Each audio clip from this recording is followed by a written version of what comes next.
Thank you. This is my first time here too, so it's a little surreal to be up on this stage. So the story that I want to share is in 7th grade, I'm sitting at my desk and we're about to begin a timed reading test. And the test is face down on my desk, and my classmates and I were just waiting for the teacher to start and tell us we can begin. And as soon as she does, we flip our papers furiously because this is a timed test. And I see at the top a reading passage. It's the first one of 2 that we're gonna have to complete. And it's called The Bread Man.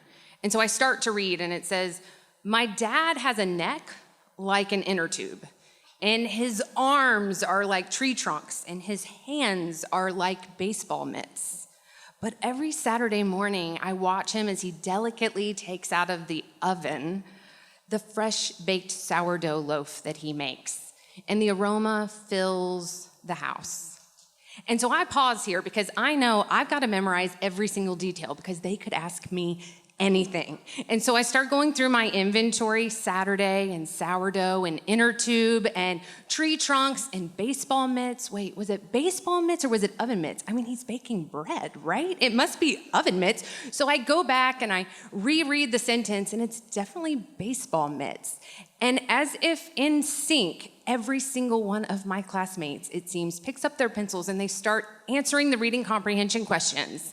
Are you kidding me? I am on sentence 2 and they're already finished with the passage. So I look up at the clock and I realize that a lot more time has gone by than I think is possible. And then I start to panic. So I count how many questions are on this test, and then I'm starting to divide my time that I have remaining with how many questions there are so I can manage my time. And why am I doing a long division question when this is a reading comprehension test? And this whole process repeats the whole time.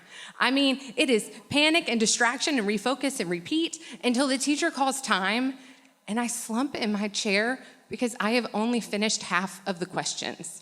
At best, I'm getting a 50% on this test, and that's only if I answered them all correctly, which I am confident I did not. And so she takes my tests, and sure enough, at the end of that trimester, my report card comes home, and there are all my beautiful, magnificent straight A's that I'm used to seeing, and then there's that reading grade, and it is not an A. And so I learned one thing from 7th grade, and it's this: I am a bad reader. And so I stop for 20 years. Because who wants to do something that they're not good at? Certainly not me. And this idea of reading for pleasure, to me, is the cruelest of oxymorons. And so unless it's required reading, I don't do it. End of story. Until 2 decades later, and then I find myself in one of the hardest seasons of my life that I'm trying to get through, and so out of desperation, I pick up a book, and the story resonates with me, and I am shocked that I love to read.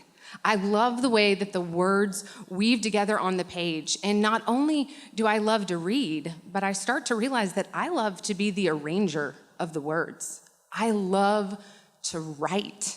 I love to be the creator of stories that connect others. And so I write a book. And then I write another one. And then I realize, you know the phrase where they say, if at first you don't succeed, try again. And I start to wonder, maybe the trying again has nothing to do with finding success. But maybe the trying again is because who of us does something for the first time and it actually goes smoothly? What I thought I learned in 7th grade was that I'm a bad reader. But what has taken me nearly 25 years to learn is this: that we often mistake the middle of the story for the end of the story. We stop too soon. We mislabel a failed attempt as the ultimate failure, as a forever indictment. But really, it's not the bad grade that's a sad part of a story, and it's not even being bad at things that's the sad part of the story, because failure is a part of this human experience. It's a part of all of our lives. But it only becomes sad when we let the failure cause us to close the book before we get to the good part. Thank you.